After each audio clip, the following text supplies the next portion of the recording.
Gracias por llamar a NAS. Le recordamos que nuestro horario de atención es de lunes a viernes de 8 de la mañana a 5 de la tarde. That's why we had a barrel like this down in our basement filled with cans of food and water. When the nuclear attack came, we were supposed to go downstairs, hunker down, and eat out of that barrel. Today, the greatest risk of global catastrophe doesn't look like this. Instead, it looks like this. If anything kills over 10 million people in the next few decades, it's most likely to be a highly infectious virus rather than a war. Not missiles, but microbes. Now, part of the reason for this is that we have invested a huge amount in nuclear deterrence. But we've actually invested very little in a system to stop an epidemic. We're not ready for the next epidemic. Let's look at Ebola. I'm sure all of you read about it in the newspaper. Lots of tough challenges. I followed it carefully through the case analysis tools we use to track polio eradication.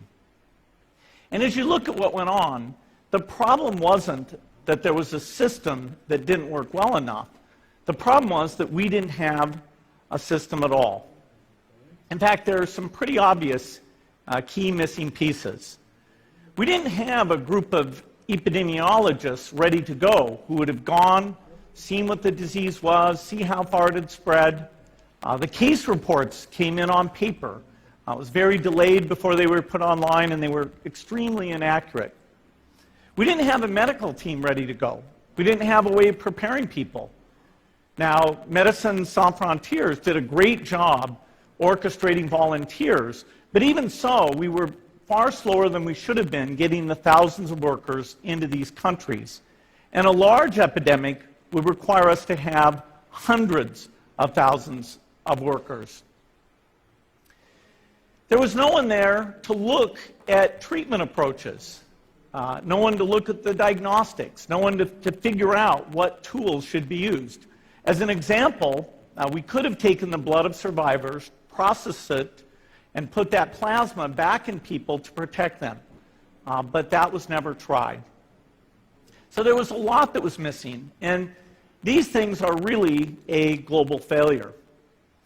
The WHO is funded to monitor epidemics, but not to do these things I talked about. Now, in the movies, it's quite different. There's a group of handsome epidemiologists ready to go. They move in, they save the day, but that's just pure Hollywood.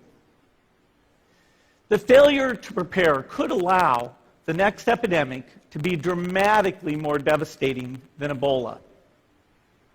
Let's look at the progression of Ebola over this year. About 10,000 people died, and nearly all were in the 3 West African countries. There's 3 reasons why it didn't spread more. The first is there was a lot of heroic work by the health workers. They found the people and they prevented more infections. The second is the nature of the virus. Ebola does not spread through the air. And by the time you're contagious, most people are so sick that they're bedridden. Third, it didn't get into many urban areas, and that was just luck. If it had gotten into a lot more urban areas, the case numbers would have been much larger. So next time, we might not be so lucky. You can have a virus where people feel well enough while they're infectious that they get on a plane or they go to a market. The source of the virus could be a natural epidemic like Ebola, or it could be bioterrorism. And so there are things that would literally make things 1,000 times worse. In fact, let's look at a model of a virus spread through the air like the Spanish flu back in 1918. So here's what would happen. It would spread throughout the world very, very quickly. And you can see there's over 30 million people die from that epidemic. So this is a serious problem. We should be concerned. But in fact, we can build a really good response system. We have the benefits of all the science and technology that we talk about here. We've got cell phones to get information from the public and get information out to them. We have satellite maps where we can see where people are and where they're moving. We have advances in biology that should dramatically change the turnaround time to look at a pathogen and be able to make drugs and vaccines that fit for that pathogen. So we can have tools, but those tools need to be put into an overall global health system, and we need preparedness. The best lessons, I think, on how to get prepared are, again, what we do for war. For soldiers, we have full-time, waiting to go. We have reserves that can scale us up to large numbers. NATO has a mobile unit that can deploy very rapidly. NATO does a lot of war games to check, are people well-trained? Do they understand about fuel and logistics and the same radio frequencies? So they are absolutely ready to go. So those are the kinds of things we need to deal with an epidemic. What are the key pieces? First is we need strong health systems in poor countries. That's where mothers can give birth safely, kids can get all their vaccines, but also where we'll see the outbreak very early on. We need a medical reserve corps, lots of people who have got the training and background who are ready to go with the expertise. And then we need to pair those medical people with the military, taking advantage of the military's ability to move fast, do logistics, and secure areas. We need to do simulations, germ games, not war games, so that we see where the holes are. The last time a germ game was done in the United States was back in 2001, and it didn't go so well. So far, the score is germs 1, people 0.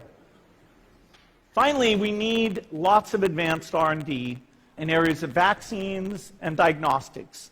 There are some big breakthroughs, like the adeno-associated virus, that could work very, very quickly. Now, I don't have an exact budget for what this would cost, but I'm quite sure it's very modest compared to the potential harm. The World Bank estimates that if we have a worldwide flu epidemic, global wealth will go down by over $3 trillion, and we'd have millions and millions of deaths. These investments offer significant benefits beyond just being ready for the epidemic. The primary health care, the R&D, those things would reduce global health equity and make the world more just as well as more safe. So I think this should absolutely be a priority. There's no need to panic. We don't have to hoard cans of spaghetti or go down into the basement. But we need to get going because time is not on our side. In fact, if there's one positive thing that can come out of the Ebola epidemic, it's that it can serve as an early warning, a wake-up call to get ready. If we start now, we can be ready for the next epidemic. Thank you.